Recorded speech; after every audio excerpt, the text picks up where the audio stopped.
believe the titles are correct now.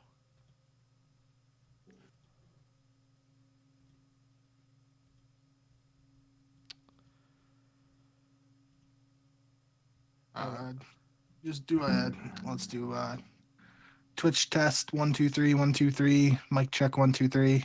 No, you go. Twitch test 1 2 3. Twitch test 1 2 3. Hopefully that. I mean, I don't think I touched anything, but I didn't touch anything last time, so maybe it. You still sound really quiet for me. Maybe I just need to talk louder in general. I don't know. Or I could try to turn the gain up, see if that works. I sound loud as shit, and you sound really quiet. I don't know. Yeah, I can turn you down pretty easily. But yeah, it does seem like I'm more quiet, I guess, today. I don't know. Huh. Maybe it got turned down on the thing. Does that help at all? Oh, Wait. Yeah. Okay. Let's see on Twitch. Yeah, it should be better on Twitch now, too. I think it's a little more even with what your volume was. Yeah, definitely way better. Just YouTube.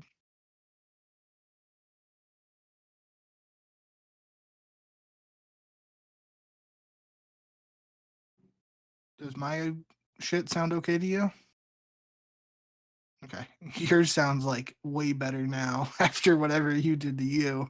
And I felt like mine sounded a little robot-y, but I just could be me being picky. Yeah, definitely do. That's fine. I'm hearing 3 already, so the voice is in my head. I think it's a little more even with what your volume was. What do I want to do for the tweet? Way better. Just YouTube. Anything, but You still sound really quiet for me. All right, cool.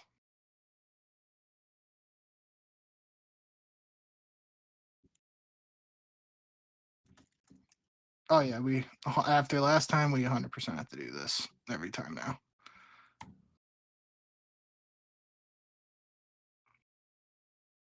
Yeah, I listened.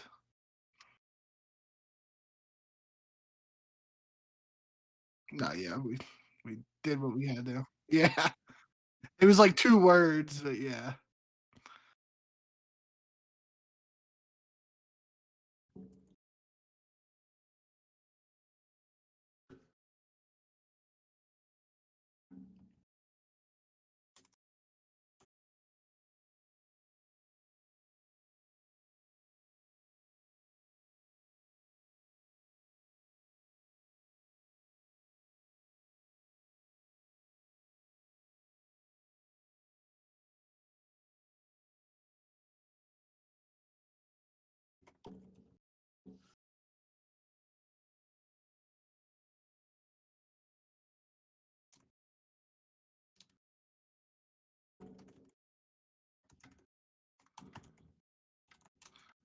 They didn't.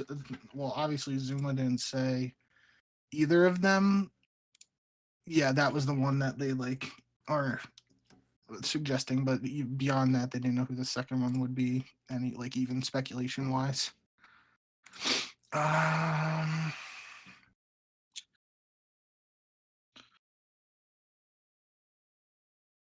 Yeah.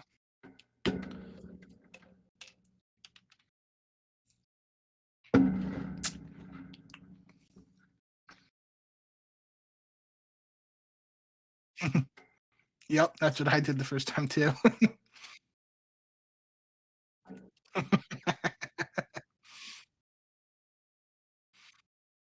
Yeah. Yeah. all right. Hello and welcome to episode 169 of the Ego Chall Podcast. My name is Preston Byers, and as always, I'm joined by my co-host, Justin Binkowski. And on today's episode, we are talking about potential, not expansion, but replacement more teams potentially moving out of the CDL and a few new faces coming in. We also just finished up the final week of the Major 3 qualifiers in the Call of Duty League. So we now know what the Major 3 bracket looks like, who is in the winner's bracket, and who is unfortunately in the loser's bracket. But before we get to any of that, how are you doing, Bank? Doing all right. First and foremost, happy Easter to anybody and everybody celebrating. Also, I guess on a less serious note, happy 420 to anybody celebrating that occasion as well. But yeah, today was pretty. I guess all weekend was an interesting weekend of matches, just like we've been talking about for the last couple of weeks now. The final week of Major 3 qualifiers, because there's only 5 matches per team and 3 weeks of online qualifiers now. Um, so we kind of talked about it last episode. Was hoping for some massive tiebreakers. I was really looking at those 2 and 3 teams and the potential there. It turns out that the biggest tiebreaker comes for the multiple teams at 4 and 1, which is a tie for first place, which I can't remember the last time we saw that. So a lot of good stuff to talk about this episode, and I'm excited. Yeah, so before we get to the actual matches, we want to talk about this Saudi Arabia esports news. Of course, this is not like an official report or anything. This comes from Zuma talking on the flank, and it was kind of like not a throwaway comment, but I don't believe they dived too deep into it, and I don't think he really knew too many details aside from the general news or the general topic.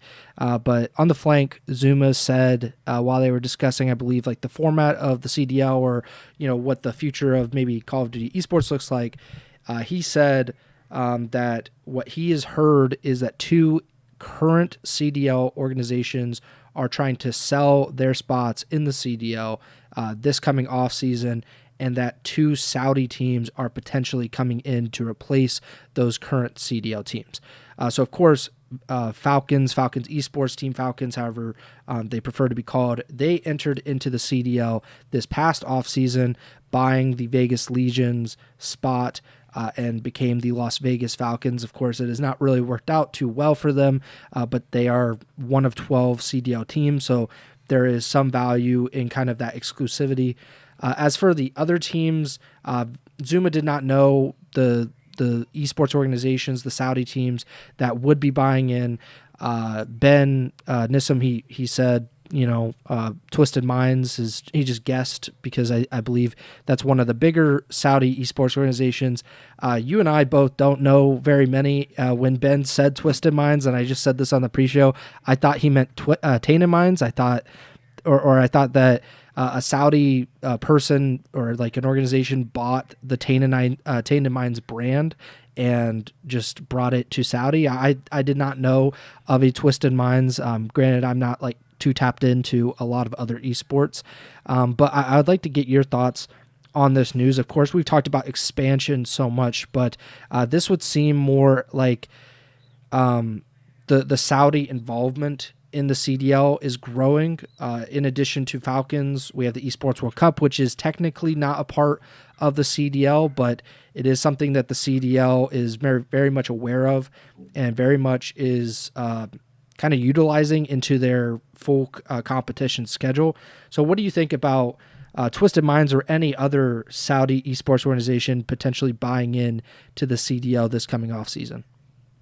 Well, I think if we're gonna frame it in that manner and only consider it from like a Saudi perspective, the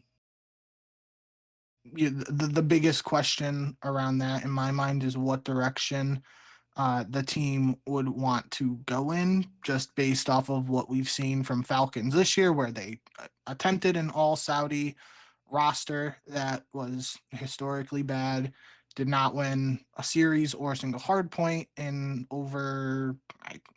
I know the hard point streak was over 20 maps, so I think the series would have been over 15 series. Just counting off the top of my head, it would have been 7 qualifiers, probably 1 match at each minor, so 8, and then 2 matches. So let's just say 20-ish matches and 20 plus hard points. They didn't win for the all Saudi team. So that would be my biggest question there is what would these potential organizations be looking to do if they're looking to buy a current spot and attempt an all Saudi project themselves. I think that could be a big issue in terms of the competitive level of the league. We've talked about it already multiple times in the sense of like, teams like Miami with an all Spanish roster and then this all Saudi project were taking away potential spots from uh, CDL level players or just former players in the sense of if there's only 12 teams and two are region locked, for lack of a better term, then there's really only 40 starting spots in the CDL for NA and EU players and that sort of thing. So technically, if another Saudi team, well, I mean, let's just say two Saudi teams acquire two current teams, there's no expansion, and they decide to do all Saudi rosters, then I guess Vegas doesn't count anymore. But that would mean 3 of the 12 teams to 25% of the league would be effectively region locked, for lack of a better term or way to describe it there. So that would be my biggest question around that. Obviously, there's also the, for people more tuned into like the political aspects and all that around the Saudi stuff, which I am definitely no expert in. I know there would be complaints and criticisms around that too. So I'm not gonna speak on that part because I'm pretty ignorant when it comes to all that, and I just know there's a lot of people who don't like the sports washing or whatever it's called in other leagues and whatnot. But I think big picture for me, we have to remember that last offseason, there were several reports around legacy esports brands potentially being interested in entering the CDL. I remember Liquid, Fnatic, I think Gen G, Space Station Gaming, isn't like, a legacy brand compared to those other three, but there were like reports and rumors around several teams being interested in acquiring current CDL franchise spots. And we would just have to see, like, maybe this like opens the door and some of those other teams hear that a Saudi team is interested, and then they're like, oh, maybe this is another opportunity. So maybe this like kickstarts that conversation and some other teams start to get involved in looking to enter the CDL again. Obviously, as you kind of set it up to, expansion would be a great answer. I still think 16 teams would be the ideal number of teams to have for just like brackets and being able to do like pool play for tournaments and all that good stuff. So there's a lot we don't know around this current situation. Also worth mentioning too that just last offseason we had the reports of Boston potentially leaving the scene. Carolina, I think it was Carolina and LAG were the two that were like linked to some of those esports legacy brands, and obviously LAG now in its like partnership with Gentlemate, so that would presumably take them out of the conversation. But if two teams are potentially looking at moving out of the CDL ownership right now, I would say Boston and Carolina would be probably two of the most likely, just based on some of the reports and stuff from last offseason. And, especially like Boston, I don't think I mean, they played pretty well these last qualifiers, but just the apparent unwillingness to potentially make a roster move this year could signal like just that the financial situation for the Boston Breach at this current time, which makes it seem like they could potentially be looking to sell. So yeah, I just think overall a lot of questions about all this stuff, and we'll probably hear more about it in the months to come after the season actually ends. But never a bad time to talk about this sort of aspect of the CDL. I think it will be interesting, and I think at the end of the day, people can say what they want about potentially the Saudi team's involvement and whatnot. But at least at some level, we've seen it before with like the Paris Legion.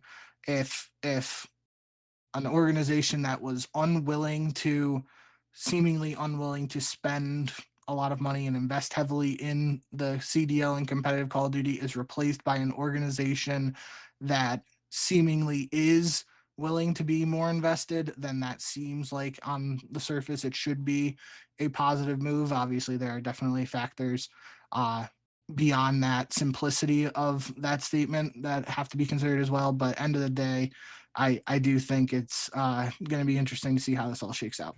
Yeah, I don't want to have like a too long discussion, obviously, about sports washing, but I do think that if a fourth of the league, if the CDL stays at 12 teams and 3 Saudi teams are a part of it, a fourth of the league is Saudi owned.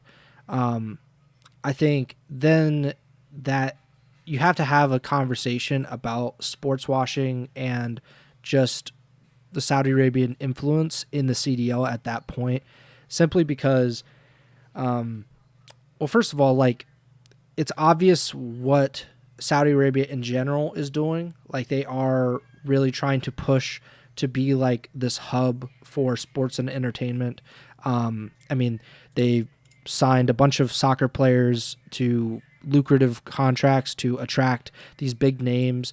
They have basically bought a ton of influence in boxing, in professional wrestling. They have WWE that hold events there, Formula One and Formula E. A lot of the racing stuff happens in Saudi Arabia. They've even, obviously the golf thing is, been talked about a lot, but they've talked about, or there have been conversations, I guess, about potentially starting a basketball league that would try to rival the NBA. So there is stuff like that where it is obvious that the country as a whole, or the leadership in the country, is trying to make inroads to be like a big player in sports and entertainment. And for esports specifically, it's been a big part of the last few years. I think mostly because Saudi Arabia is hosting the first Olympic esports games in 2027. So that is obviously, they're pretty much trying to build infrastructure in some kind of esports culture, or build upon the esports culture that's already been there. So that, I think that's a big part of it. But like you, I think there is some kind of conflicting feelings, because you don't want these organizations that don't have the means nor the desire, apparent desire, I guess, to compete and to really add anything to the CDL. The Paris and Vegas Legion, we talked about at length that how they were pretty much skating by and trying to be as profitable, or I guess as the least losing team in terms of their money, but they didn't do anything. They weren't competitive. They just kind of dragged down the competitiveness of the league. And there have been other teams in the past that have done that as well. So if they come in, these organizations come in and they do not compete and they try to sign Saudi rosters, which we've seen is just not going to be viable, at least in the short term. In terms of, maybe if the league expands, maybe there's something to happen there, just because the competition would likely go down across the board. But I feel conflicted about it, because if organizations come in and they spend money and they try to promote the league and they have a vested interest in doing so, then that would seem like a positive addition to the league. It's just, we don't know how genuine those efforts are. It could be similar to what we saw when the CDL started in like 2018, 2019, and a lot of other esports, where you have these non-endemic brands that came in and poured a bunch of money immediately in to esports, and then found out, oh, wow, we're not really getting a huge return on our investment. We're actually losing a lot of money. This is not worth it.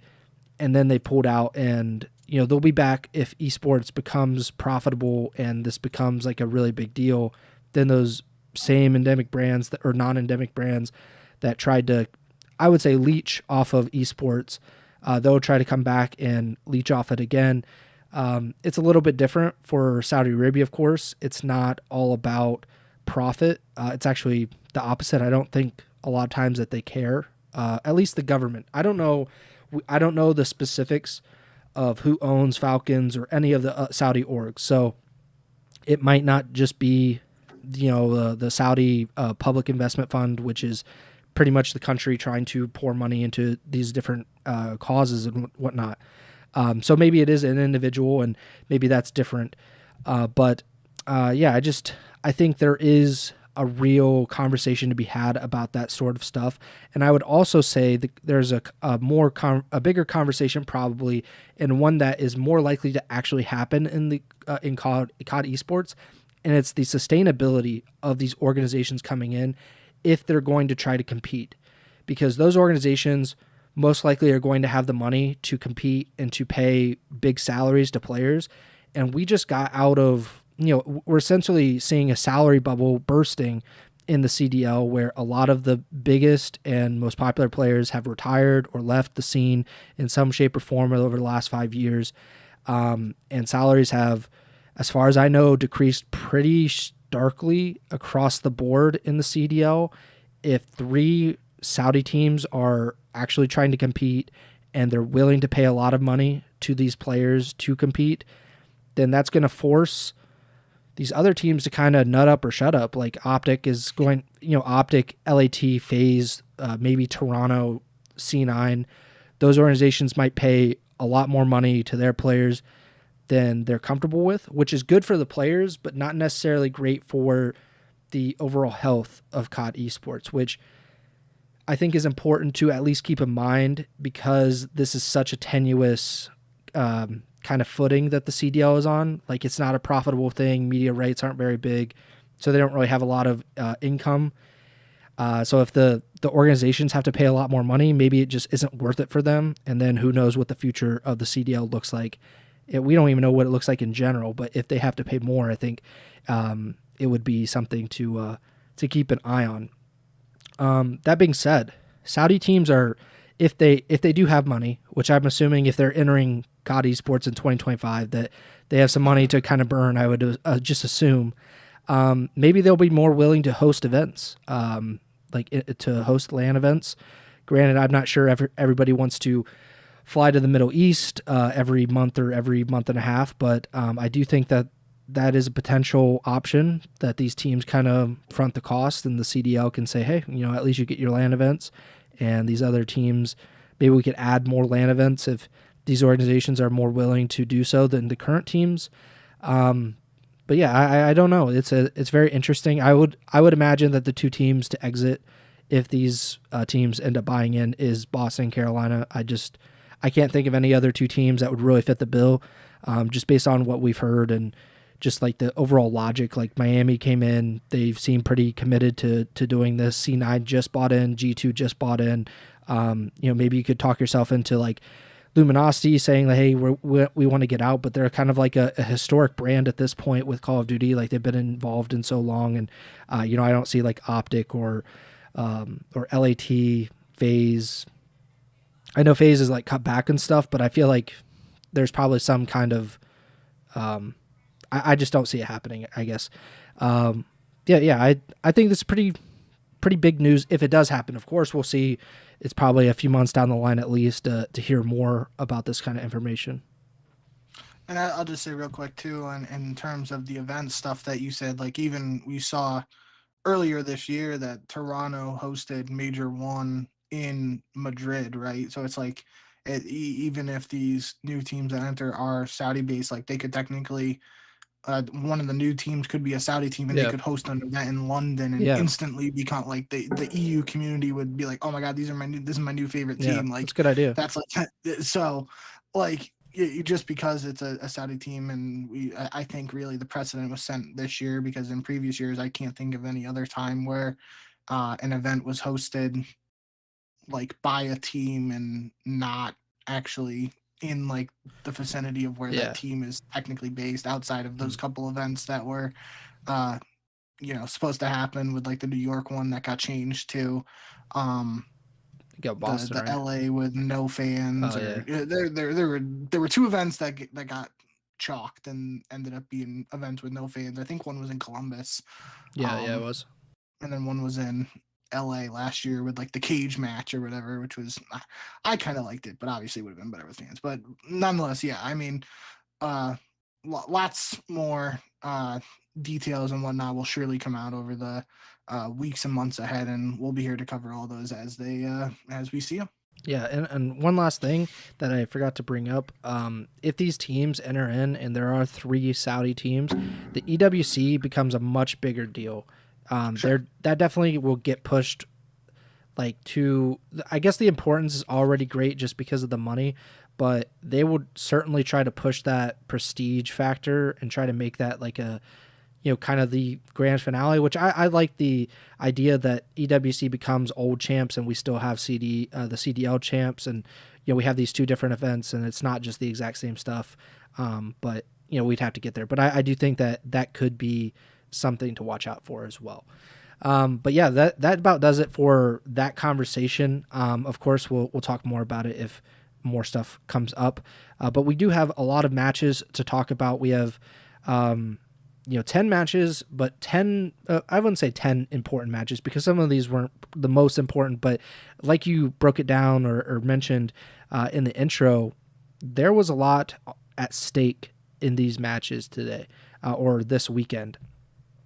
Because this was, of course, the final weekend of the Major 3 qualifiers, and we've talked about it quite a few times before, but there were only 5 qualifying matches for each team this round versus 7 in the Major 1 and Major 2 qualifiers, which is, it makes everything more interesting. It makes every match more important to many of these teams, and a lot of tiebreakers were, hopefully broken, but it didn't quite work out that way this weekend.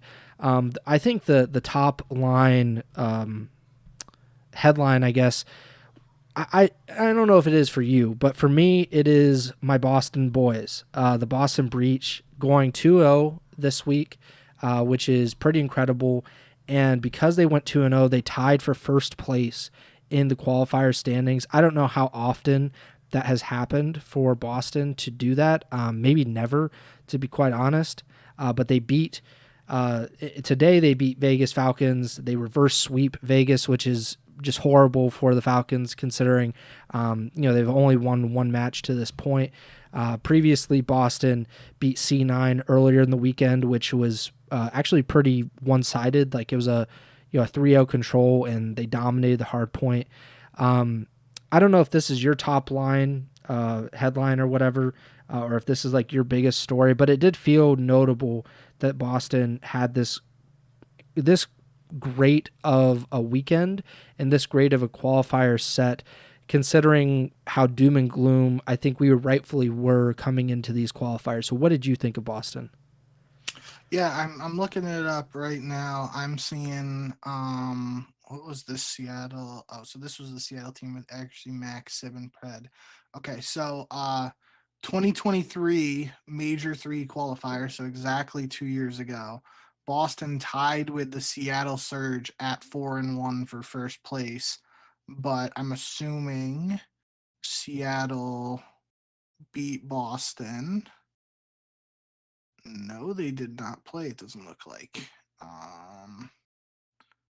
It doesn't look like they played, but Seattle had a 13-5 map count. Boston was 13-8. So I guess that's how the tiebreaker shook out there. But yeah, that is previously the only time I'm seeing a couple third place finishes in qualifiers for Boston Breach. But that Major 3 2023 qualifiers was previously Boston's best finish in the qualifiers at second, where they also went 4-1. So this is essentially, I said 13-8, and they were 14-6 map count in these qualifiers. So I think it's safe to say these are the best qualifiers that Boston's had. They did pretty well in the Major 1 qualifiers, and that's when they got third. So let me just that the more map count. I knew they went 5-2. They were 17-15 map count though. Yeah. Because they were So going to game 5 literally every series pretty yeah. much. So I'll still say I think you can really go either way with answering what's the best qualifiers for Boston, but I'll pick for now, these ones, just because 4-1's a little better than 5-2, even though it's fewer matches and the map counts better this time around than last time. But nonetheless, yeah, I think that's, we'll talk pick'em at the end here, but a big part of the way our personal pick'em has been shaken out is me picking against Boston, and it couldn't have gone worse for me this time around, just because Boston's been playing better. And I think a big part of that, I'd have to look at all of the maps that they've played to have a really good idea. I'm seeing in my notes here, I got some purge stat lines right now, but I feel like Cammy, just in general, I know today he played really well in the control against Vegas to kickstart that reverse sweep.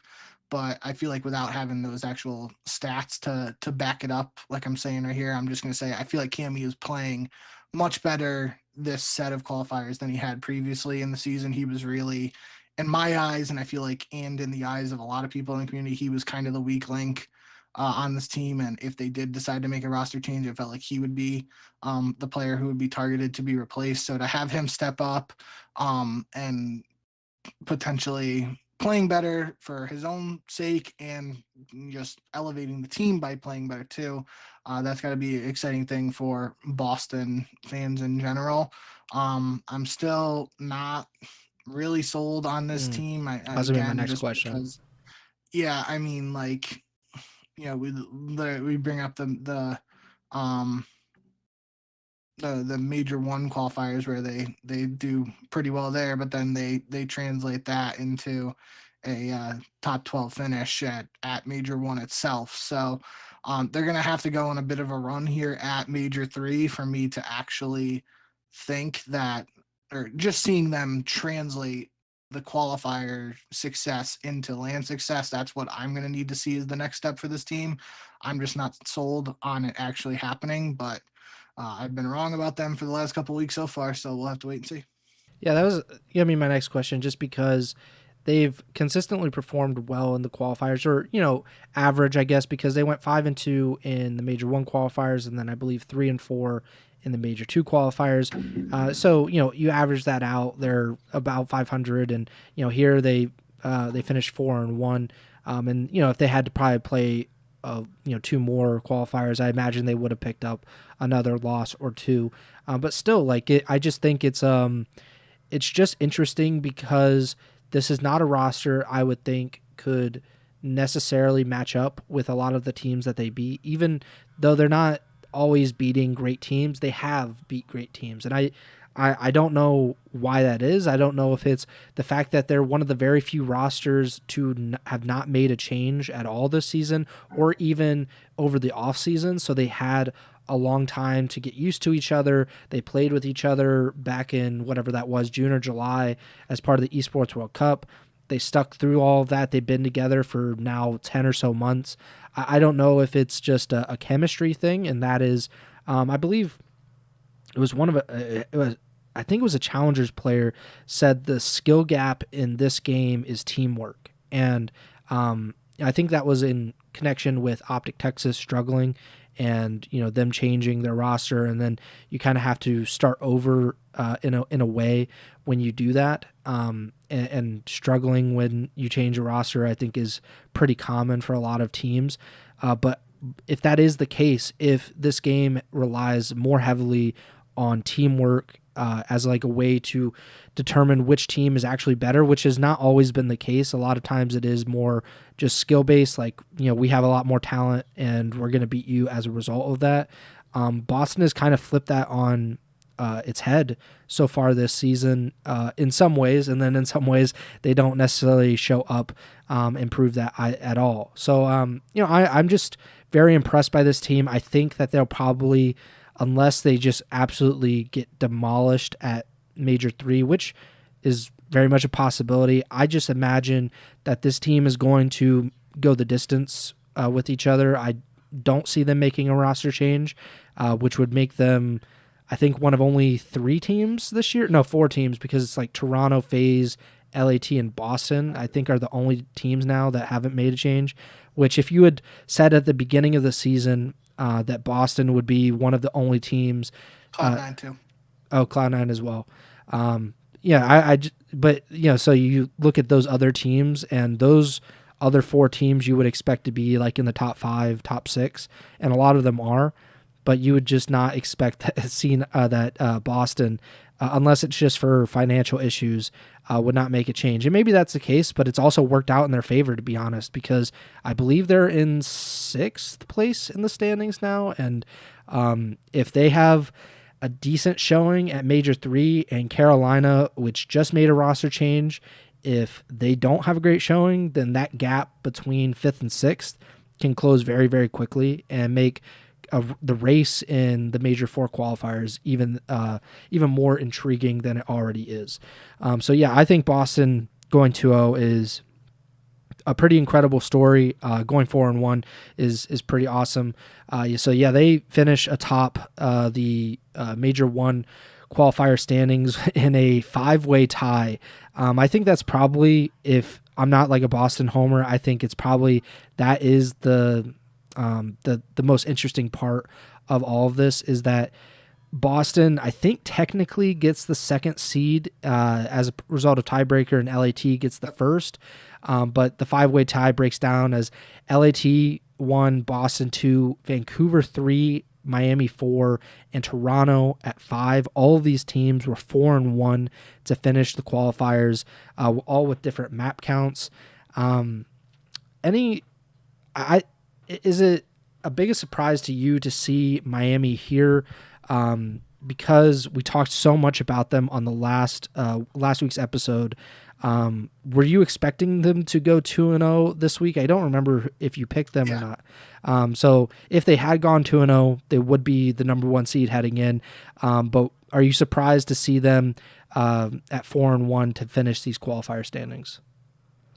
I mean, in the grand scheme of things, like if you asked me that before the Major 3 qualifiers, I'd be surprised. But the way that Miami had looked the past 2 weeks, to see them at 4-1, that's not surprising at all. I'm betting pretty high on this Miami team with the addition of Super. I think Super and Rancor have worked really well together. It just came down to the last match for Miami, I believe. Oh no, so they did play twice this week, but they played the first match of the week was this week, Friday, Miami versus Toronto, and Toronto beat them 3-1. The only map that Miami won was a round 11 6-5 dealership S&D, the second map in that series. So Toronto won the 3 respawns, but the control was a 3-1. So that's not, a lot of controls go around 5. So I guess that's technically not a super close control, but it was 250 to 240 in the vault hardpoint map 1, and 250 to 190 in the protocol hardpoint. And those are pretty close hardpoints. So obviously in the grand scheme of the qualifier standings here, that's a tough loss for Miami, because like you said, they win that one, and they win their second match after it. They're 5-0, sitting atop the standings as the 1st seed heading into Major 3. But the way the tiebreakers work out, and we'll be talking about this more later, and even next episode, we're getting a rematch of Miami versus Toronto in the first round of the winners bracket at Major 3, because like you said, with all the 4-1 teams, that the 4th and 5th seeds are both 4-1. So that's pretty crazy. It's also, just looking at that, the standings wise, like Toronto kind of gets the short end of the stick in the sense of they go 4-1, and they are the one team that beat LA Thieves, and Toronto gets the 5th seed and LAT gets the 1 seed. But to play devil's advocate, we have noted so far this year the 1 seed is 0-2 in first round matchups of the winners bracket of Major so far this year. Yeah. So maybe it's a blessing in disguise for Toronto. Yeah, and LAT is one of those 0-2. So they definitely, I don't think they believe in jinxes, but we will definitely see if that holds up. And I'm gonna go out on a limb too. I've been looking at this bracket now since the qualifiers, and I'm really excited to dive into the bracket, because I think all of these first round matchups are interesting due to some reason. But if LA Thieves continue the trend of losing in the first round of Major 1, it might be the biggest upset of the season. Yeah, and I'll leave it at that. we should talk about Carolina real quick too, because this was the first time that we got to see Dylan Rex in the CDL. He, of course, signed with Carolina, replacing Vivid in Carolina's starting lineup. He debuts against the one team that Carolina has had the most trouble with. I'm not saying that Carolina hasn't had trouble with other teams, but LA Thieves have put them in the dirt time and time again, and it continued. It was not a Vivid issue because they played the very last match of the weekend. They just finished up like 2 hours ago now. LAT won 3-0 as they've done, I think, every single time. I don't think Carolina has taken a map off of them so far this season. If they have, it's like one, and they played like 5 or 6 times this year. But LAT won by almost 120 points at hardpoint. They won 6-2 in search. They won 3-0 in control. This was a stomp from start to finish. Does this... I think we obviously have to give it more time for Rex. I don't think we, like bench him, release him or whatever. Yeah. But would this, if you're Carolina, would this concern you at all that there was seemingly no change in result between Vivid and Rex? I definitely not. I think the most concerning thing, again, I'm getting a little bit ahead of myself here talking about Major 3 when we're still in the qualifiers. But the most concerning thing for Carolina has to be that they aren't going to realistically, they aren't going to be able to get a good read on how Rex has impacted the team, because his one match so far has been against LA Thieves. Like you said, they've dominated them every time. And his next match in the CDL is going to be against LA Thieves. So, unless something drastic happens over the next couple days, we're most likely looking at Carolina playing in the first round of the losers bracket, and then that will be the first real test, I guess, for Rex to see that'll be more of a fair evaluation to see what kind of impact he can have on this team. I said it before. I don't remember if it was last episode or the episode before when we were diving really into the Rex change. But I did say with the position Carolina is in the CDL points standings and where they were just in the qualifier standings and everything like that, this was a move. By making this move during the Major 3 qualifiers as opposed to ahead of the qualifiers, this is a move that Carolina is making because they have to, at least in my eyes. The question internally they'd be asking is, does replacing Vivid with Rex give us a better chance to succeed at champs and EWC at the end of the year? And if they answered that question yes, that's why they make this move. If they answered the question no, then that's why they would have stuck with Vivid. So in my mind, again, I don't want to just throw, I said this last time too, I don't want to just throw these Major 3 qualifiers and Major 3 just completely out the window for Carolina, because that discredits what this team has done up to this point this year, even though we've talked about the struggles against the top teams, even outside of LA Thieves. But it's just it'd be totally unfair to just say Rex stinks and he's got to be dropped after one match against a team that has dominated these 3 basically players on his team, and in a lot of the league too. So no, definitely not. Definitely can't give up on Rex after this. It's just completely. This is one of those cases. I mean, I even said it when Vancouver was playing FaZe in Neptune's first match of the Major 2 qualifiers and his return to the CDL. I was like, you never want to play one of those top teams in your first match. You'd much rather play a team lower on the standings, so that you get your feet wet a little bit and get the ball rolling, and then you can play some of those tougher teams. Obviously, in Vancouver and Neptune's case, they were able to beat FaZe in that first match, and so it doesn't work that way for everybody though, and that's unfortunately what's going on here with Rex. So I really wasn't even super focused on Rex, and I honestly, I don't even know how much his POV was being shown on the stream because the series was so quick and it felt like it was a lot of LA Thieves on the screen. So definitely just, this is a match you just got to move on from. And for Carolina in particular, they got to be we got to play these guys again at the Major. And, I'm yeah, I'm not an expert level coach or anything like that in terms of the vetoes and whatnot for especially this Call of Duty. But if I'm Brian Saint for Carolina, I am trying to throw the biggest curveball of all time in the vetoes for this matchup, just because like nothing has worked previously. So even if there's like some map that Carolina is like 0-10 on in hardpoint, Brian Saint might just be like, yeah, screw it. We're going to play it this time because what's the worst that happens? We lose another hard point to these guys in the 100-point club. And that's the only other thing I wanted to bring up from this series is I was watching the Scump watch party for the Optic versus FaZe match today.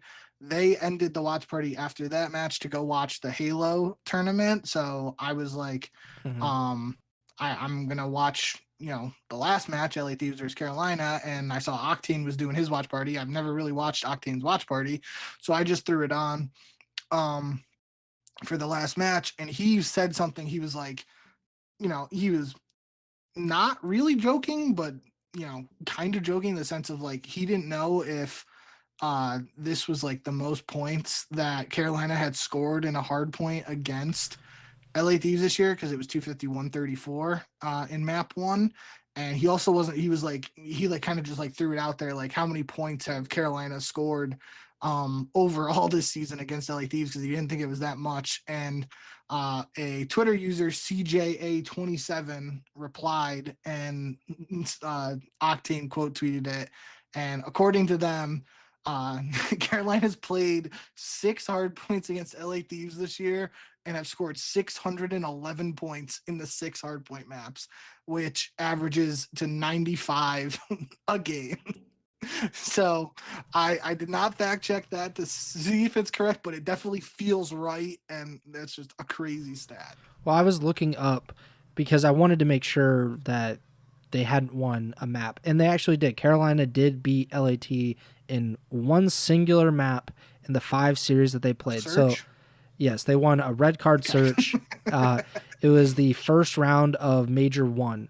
That Carolina, they won 6-4 on red card search. That is their one map. They're 1-15 against LAT overall this season. What I found even more interesting was in that same series where Carolina won their one and only map, the hardpoint scores.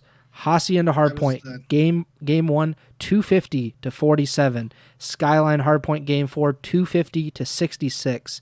So combined they had 113 points between 2 hardpoints. So yeah, I could see how Carolina has been on average a 100-point club by this one team.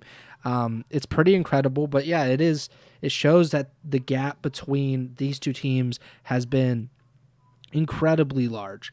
And the roster change, as we spoke about over the past few episodes, it makes a lot of sense if you're just trying to close that gap, try to take some maps off of these guys. If they could force a game 5 against LAT, that would feel like a win, I'm sure, for Carolina at this point.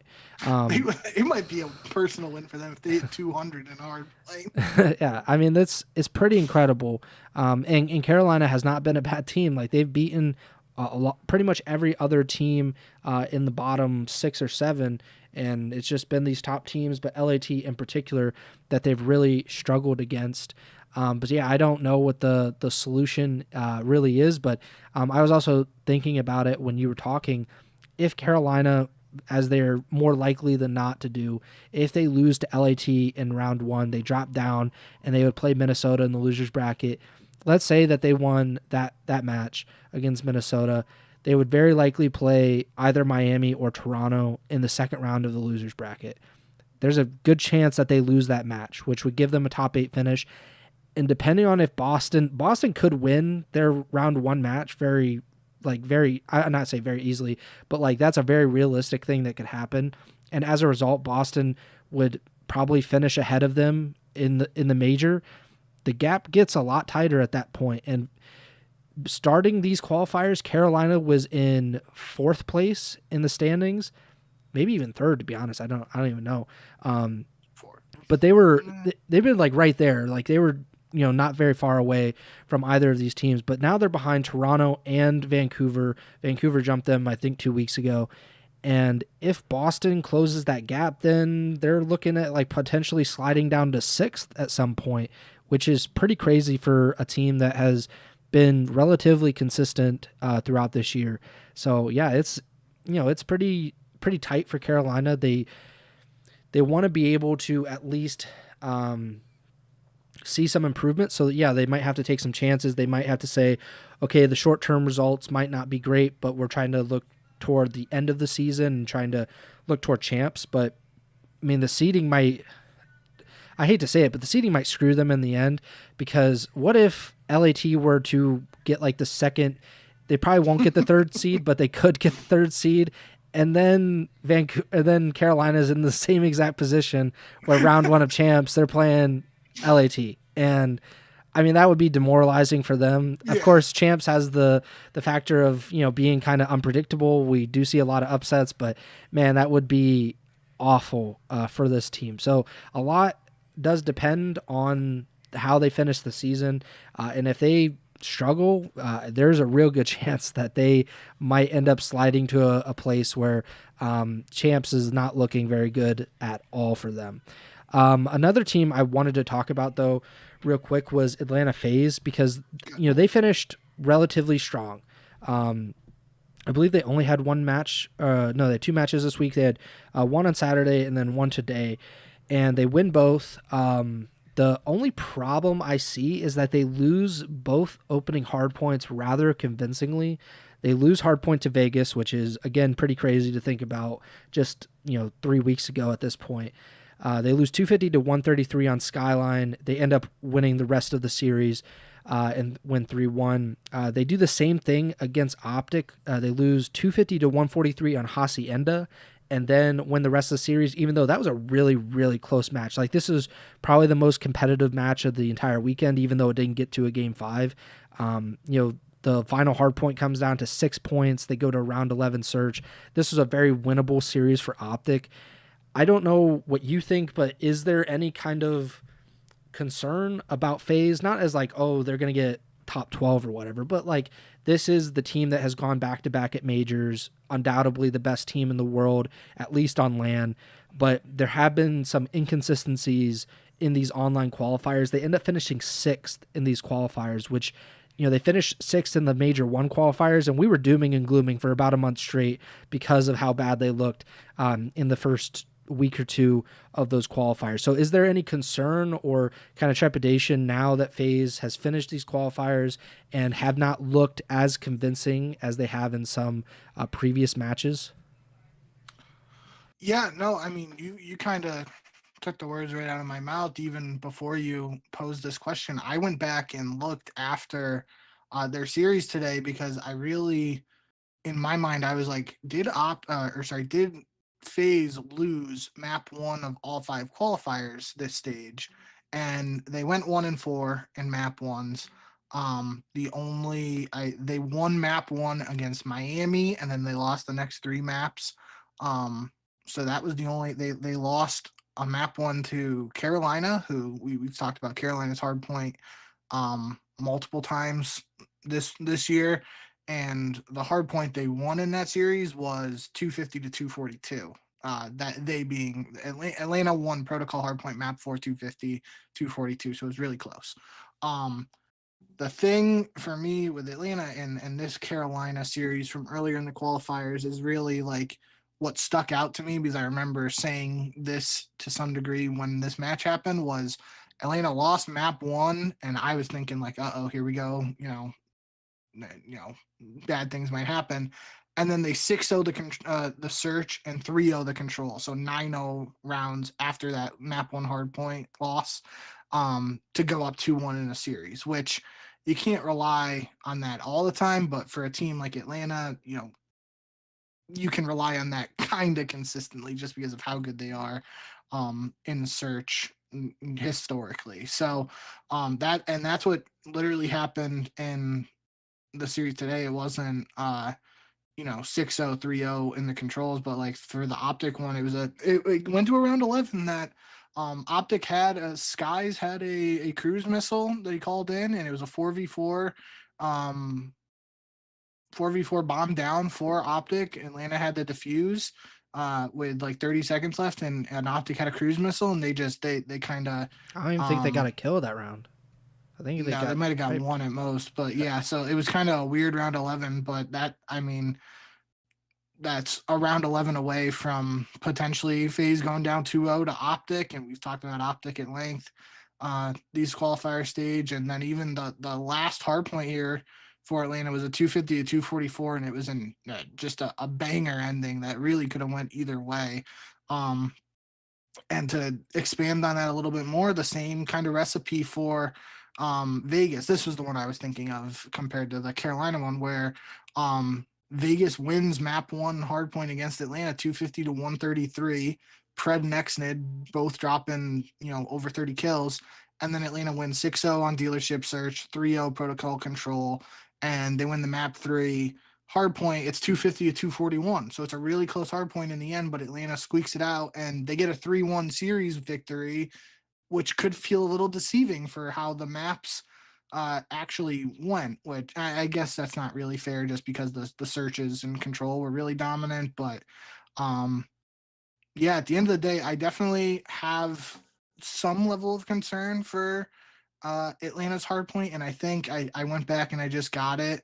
The before map 4 today, if anybody else wants to look at the official CDL broadcast or go back in the VOD for Atlanta versus Optic, before map 4 started in that series today, the CDL broadcast put up a graphic on aBeZy in the Major 3 qualifiers so far, and if they posted his hardpoint stats, he has a 0.78 KD, which is 47th. Now, if you figure 12 teams in the CDL, that would be 47th out of 48, but I'd guess it would be probably 49. Well, no, Rex hadn't even played yet, so it should be 48. I can't think of anybody who RCs came in, but they didn't make a mid-major change. The only mid change in the middle would have been Rex, and Rex hadn't played before that, so it should be 48. So, but regardless, 47th isn't good, no matter how you look at it. Yeah, true. Kills per 10 minutes, they had aBeZy at 21.7, which was 44th.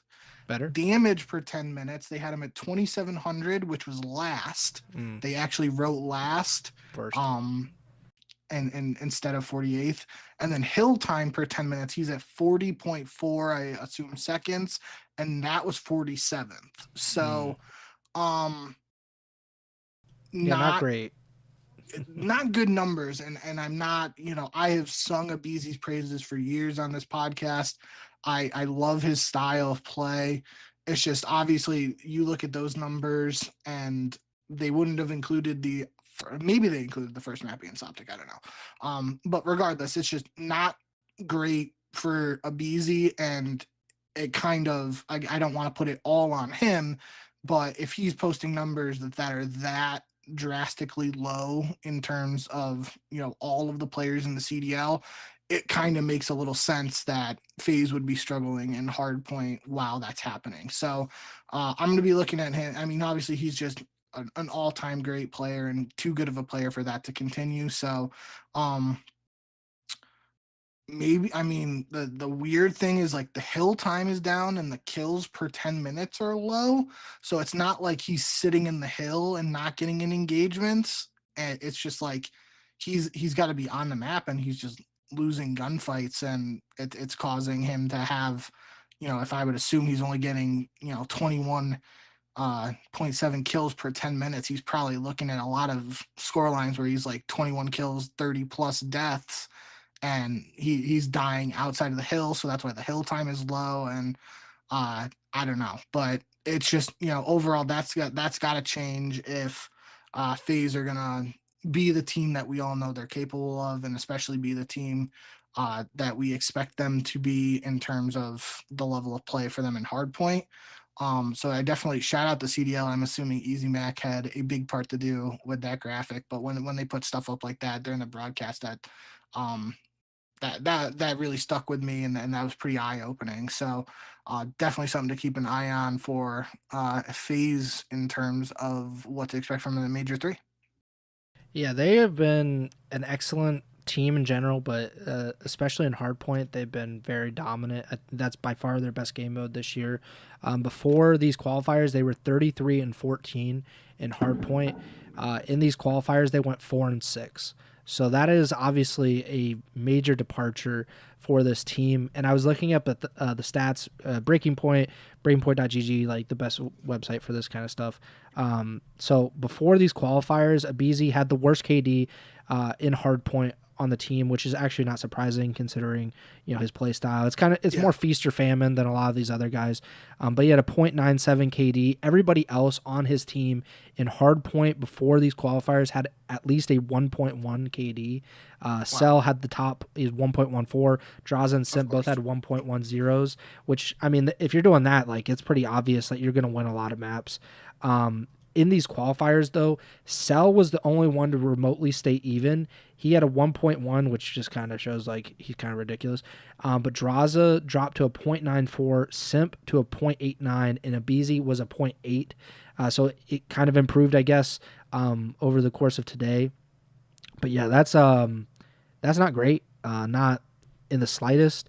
I think probably the biggest thing is like, and this is, I guess, an extension of just dying a lot and not getting a lot of kills.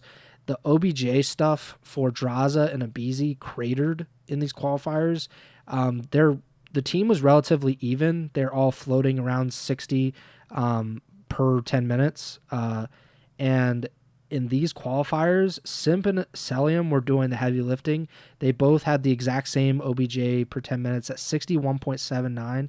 Draza and Abizi both had around 40. So that's really bad, and I don't know if that's just an anomaly, if that's not something to read into. Of course, FaZe has, they did not finish. I guess you can't say they didn't finish these qualifiers well because they've done this every single time, it feels like, where they start slow and then they're kind of clicking more into gear as they get to the major. Major one obviously being like I think they finished on a match win streak in the qualifiers. I don't think minor included, so more than that. It had to have been because they started 0-3 in those major one qualifiers. And then Major 2, I believe they did something similar because they lost to Vancouver in the minor and in the qualifiers, and then won. And this time, I believe they lost 2 of their first 3 matches, and then they finished with 2 wins this week. So I don't know what to really make of it. I did even go back and look to see historically how FaZe has done in qualifiers, and I found this interesting. They've only finished 6th or worse this would be their 4th time. So before this, it would have been 3. 2 of the 3 times that they finished 6th or worse in the qualifiers, they've ended up winning those majors. So they won, I believe, Major 2 years ago, and then obviously they won Major 1 this season. And I think the other one they finished 2nd or 3rd. So they're usually pretty good. They usually can be relied upon in these majors. I don't think if you're betting or if you're just kind of looking to see like who's going to win, I would still place my money both physically and just theoretically on FaZe because they've proven that they can beat most of these teams. Well, they've proven they can beat any team in the CDL, and I would think that they're probably the most reliable bet of any CDL team so far this season. But yeah, I don't know. FaZe is FaZe. They're just a weird team, and we don't know how all the time if they're actually putting as much effort and thought into these qualifiers as they do the majors. I think they kind of turn it up a level when they get to LAN. But LAT, that's one team that they did not play around in these qualifiers. They did have the slip up early, but they finished with the number 1 seed, 14-3 map count. I think they have to have the best map count in these online qualifiers, like in total, because they lost 2 maps the last qualifiers. So they've kind of dominated the online stuff. Do you have any concern or that they won't be able to kind of translate that to LAN again? Of course, they did really well at Major 1. Then they had a really disappointing finish at Major 2. No, I mean, I'm going to be totally honest, and, you kind of were just saying, like, in terms of talking about picking FaZe and whatnot. I mean, if you had a gun to my head right now and I had to pick one team to win Major 3, I'm probably going with LA Thieves at this point. Interesting. Yeah. And really, I mean, that comes down to, I mean, a large part of that is LAT's first round matchup here being against Carolina in Yeah. Major 3. That almost assures they're going to be in winners round 2. Well, And not that you just said that. yeah. That was a hard jinx. Oh my goodness. um but assuming they beat Carolina there, then they're playing the winner of Miami versus Toronto, and you can look at that and say Toronto is the one team that beat LA Thieves in these qualifiers, and I think Toronto would have been the team that eliminated them from Major 2, I believe. Yeah, I I'm pretty believe sure that's so. when like Beans was talking trash and started, and then he like posted the uh the thing about like Scrap doubling his earnings or whatever. um yeah, Toronto 3-0'd LA Thieves, and LA Thieves got fourth at Major 2 as a result of that. So that's not necessarily the easiest round 2 matchup in terms of looking at the bracket. But on the other hand, if you're looking at it from a FaZe perspective, FaZe have to play Vancouver in the first round, which they beat FaZe beat Vancouver twice at Major 2, but before that, Vancouver did have a couple wins against FaZe, so that's definitely not as easy of a first round matchup on paper as LA Thieves matchup. And then if FaZe beat Vancouver, they got to go through either a red hot Boston or an Optic team that potentially is playing after winning and maybe having some confidence. So I just think in a very small sample size, I'm already talking about some of the stuff we want to talk about next episode, but I feel like the top half of the bracket for the winners bracket at Major 3 is a little more forgiving right now, and I guess that is largely based on that Thieves versus Carolina matchup. But regardless, yeah, I think LA Thieves are in a really good spot right now. Um, I do think, you know, we'll have to see if the number one overall seed curse really is a curse or not. But if they're able to get through that, I do think LA Thieves are in a really strong position to be a favorite to take this tournament, especially yeah, I it's tough because let's just say they do match up against FaZe in the grand finals again, which is what Yeah. we all want to see. Even in that best of 7 we saw at Major 1, like I'm pretty sure Thieves were winning the hard points there, but FaZe was winning the searches. So Yeah. like, It's been a you while know, too.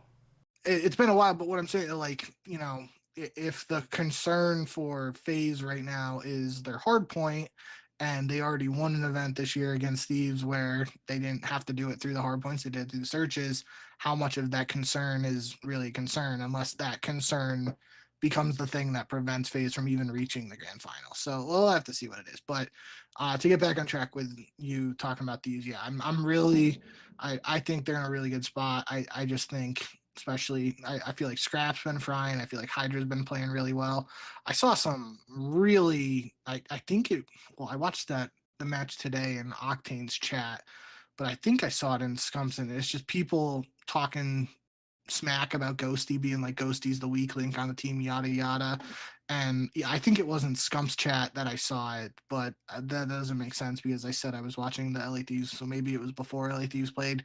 But regardless, I just want to say in general, the whole conversation or narrative around Ghosty in my eyes has been for these past 2 years really, not even considering this year, and I've said this before, we saw in his first stint with Optic and his first stint with the CDL, we saw a player who's dropping a 1.4 in challengers, enter a team with other superstars and be willing to do the role player work and sacrifice his personal stats in an effort to try and push the team to the next level and get some wins. Obviously, that didn't happen that way for the team in terms of getting championships, but that's 2 years ago. Then last year, we saw the kid who was dropping a 1.4 in challengers drop 1.4 KDs on an LA Thieves team that at the beginning of the year wasn't really that good and then definitely got a lot better towards the end of the year,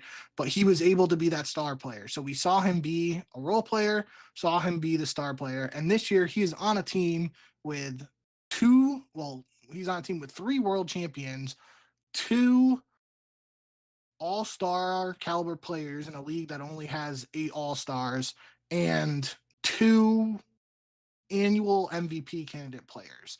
So what do you want the guy to do? We talk about it with all these roster changes. There are a finite number of kills on the map. And if Scrap's going 30 and 15, Hydra's going 30 and 20, and Envoy's going, let's just even say 25 and 25, like there are only so many kills that Ghosty can get. So this is just a situation where you might have to look a little deeper if you're an LA Thieves fan and be like, oh, maybe Ghosty is going negatives in these maps, but if we're winning by 150, who cares that he's going negative, really? I kind of got a little bit more passionate there about it than I thought I was gonna, but whatever I saw in the YouTube chat definitely stuck with me and just made me think of, I feel like that was a trip down memory lane for maybe some Ego Chall listeners who haven't been here for the entire Ghosty saga and the CDL. And just a reminder that, we've seen what Ghosty's capable of. If he had to be the guy on this team, like, Scrap, Hydra, and Envoy all get into a bar fight the night before the grand finals, and they got stitches in their hand. Shout out Aches. Like, Ghosty can step up and be that guy if he has to. He just hasn't really had to for this team yet, and I think it's important to keep that in mind. Yeah, there's not been an extended period in Ghosty's pro career where you should doubt him. Like match. Sure, like he might have an off match, he might have bad maps or whatever, but like there's not been an extended period in the 3 years that he's been in the CDL that would rightfully make you think, okay, maybe he isn't the right guy. He has been valuable on Optic. He's been valuable on 2 very different LAT teams. They were rebuilding last year. This is a championship contender. He's been invaluable in some ways to both of those teams. And I was just looking up his stats. Since Major 1, he has a 1.06 overall KD. He has a 1.19 search KD, which is second best on the team behind Hydra, who is dropping a 1.36 in search. So yeah, this is just an overall great team. Like, I know there were doubts about Envoy in particular, but he has been more than ready to step up and be a really valuable part of this team. And they're 17-3 in their matches since the Major 1 Grand Finals. So they've won all but 3 of their matches in the last 3 months. Like, let's slow, pump the brakes. Of course, they had that disappointing Major 2, but like you said, if there's a gun to your head, you're probably picking LAT, and there's no wrong answer in that. It's not like, how dare you do that? LAT was very close to beating FaZe, which would have got them a Major 1, and they have a bad Major 2, but they've been very consistent. And this is kind of the argument that I've always made with FaZe, is that FaZe has always been really consistent. Like, they might not always win, but I can rely that they're going to be there more times than not. And that can't be said for a lot of teams. But LAT is probably one of those teams at this point in time. So yeah, this is a really great team, and we'll see if they can break the curse of the number 1 seed this season. I couldn't. I would be at a loss for words if that. Hey, you called me a jinx, so I'm kind of I'm in a bad position right now if Carolina actually does it. Another stat, or 2 more stats that I think are pretty interesting.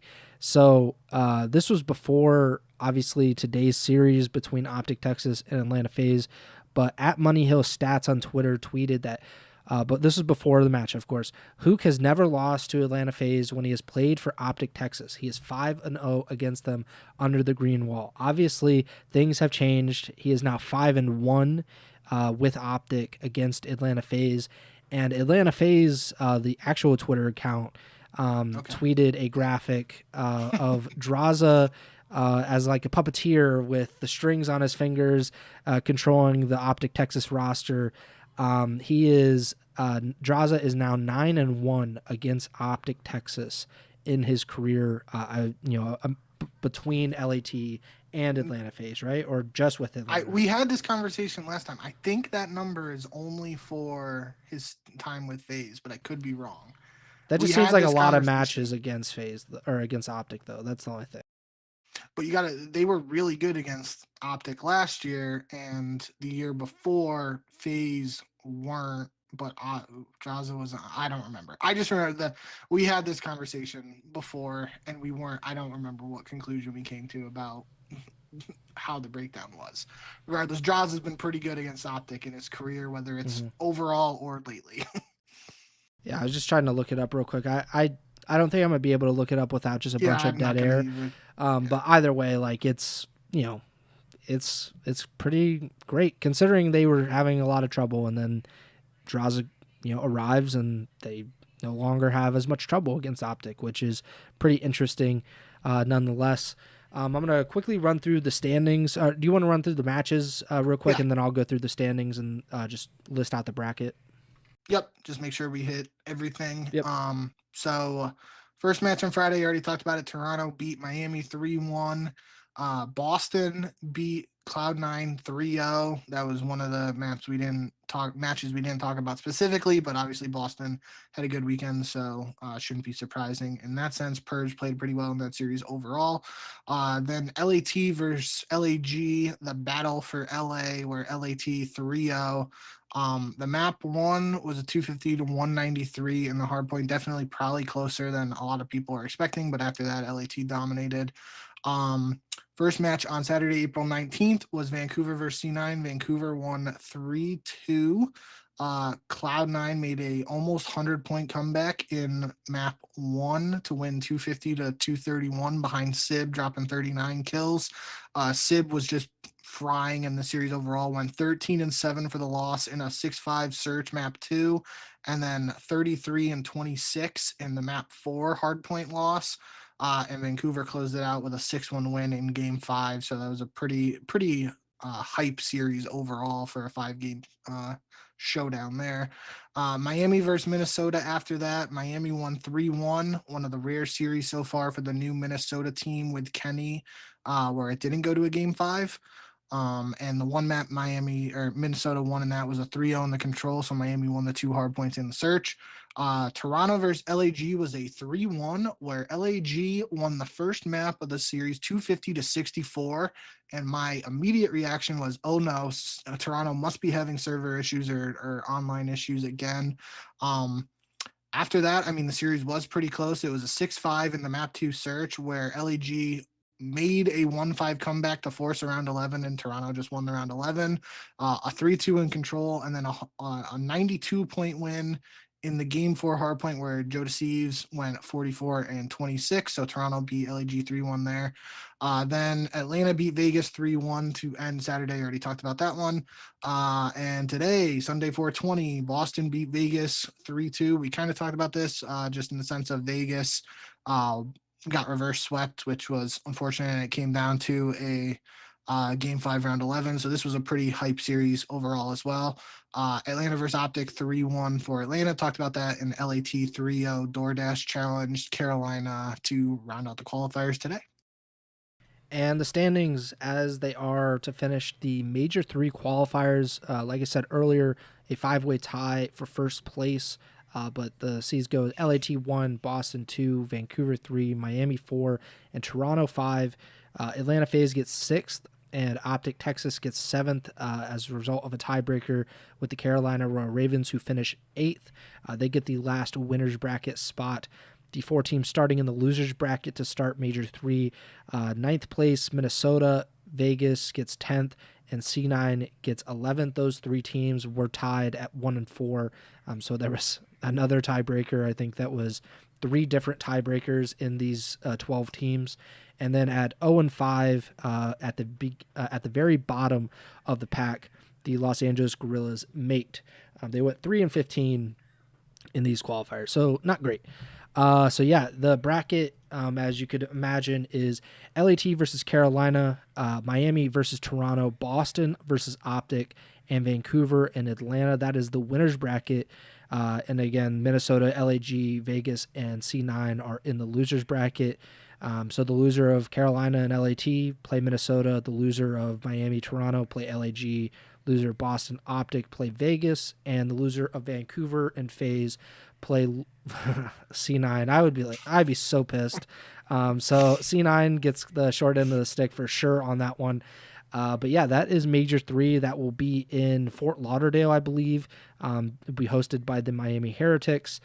Fortunately, they do start in the winner's bracket again, so it's not an optic situation. At least they'll get 2 matches at the very least out of it. But yeah, that about does it for this show. Pick'em, I should say real quick, because I need to mention this. I went 10-0 in the Pick'em this week, and you did pretty well too, 7-3. But there were only 3 matches difference between the two of us heading into this week. So going into Major 3, we are tied at 112-60. So yeah, it should be a very fun tournament to talk about. We will talk about the Major 3 bracket in depth. I know we're kind of talking about it, but we will talk about it more. We'll talk about some of the predictions that we have for those matches, and everything that relates to Major 3. We will talk about that on Wednesday, April 23rd. So tune in live on YouTube and Twitch, twitch.tv/Ego Chall Podcast. You can search up Ego Chall Podcast on YouTube if you want to listen and watch live. Make sure to like, subscribe, and follow the podcast feed wherever you're listening or watching on. We're on Apple Podcasts, Spotify, Amazon Music, and of course, YouTube. Follow us on Twitter at JBink with 2Ks, at Pres Byers, and the podcasters at Ego Chall Podcast. You can also follow Bink on Twitch, twitch.tv/JBink with 2Ks. And again, next show will be on Wednesday, April 23rd. The podcast will be in your feeds Thursday, April 24th, the morning of. That does it for me. Bink, take it away. Yeah, thank you guys, as always, for all the support and for tuning in. Definitely got a little ahead of myself with some of the, Major 3 talk this episode. But like I said, once I saw that bracket and I saw all 4 matchups that we know for sure right now, I got really excited. I think, again, not to jump the gun, but the outside of Thieves versus Carolina is interesting in the sense of, are we going to see another stomp? But outside of that, the other 3 matches have the potential to realistically go Game 5, Round 11 if the teams are playing up to par with what we've seen this year and how those matchups have gone previously. So, yeah, I'm really excited for this major coming up. Also, just worth mentioning, we've kind of been teeing it up over the past couple of weeks, but really there is no break after this upcoming week. We're going right back into the qualifiers, and we're at the point now there are only 3 weeks of online Call of Duty left in the 2025 CDL season.